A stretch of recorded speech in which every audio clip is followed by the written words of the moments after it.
les travailleurs du BTP, les agriculteurs, les paysagistes, les travailleurs des pays montagneux, les pisteurs, toutes les personnes qui vont par leur travail être amenées à travailler dehors sans forcément bien se protéger. Parce que c'est un métier qui, par l'effet des UV cumulés tout au long de leur vie, de leur carrière, vont développer plus de cancers de la peau en vieillissant que la population générale. Et tout ce qui peuvent couvrir les travailleurs d'extérieur, c'est vraiment l'idéal. Il faut à tout prix remettre en vogue les t-shirts à manches longues, les chapeaux plutôt que les casquettes, vraiment prendre conscience que le visage, avant de partir au boulot, je m'applique une crème solaire SPF 50 de bonne qualité, en bonne quantité. Et il existe des crèmes qui sont plus poisseuses.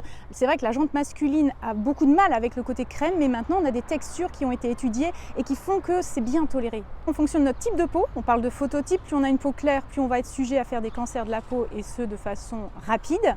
Et en fonction de notre bagage génétique, on a aussi des personnes qui par leur gène sont prédisposées un peu plus à avoir des cancers.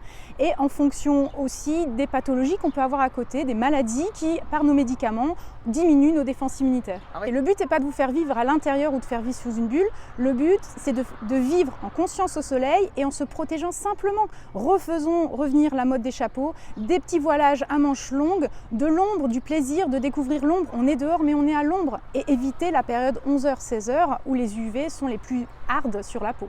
Croûte, boutons, grain de tache qui est bizarre.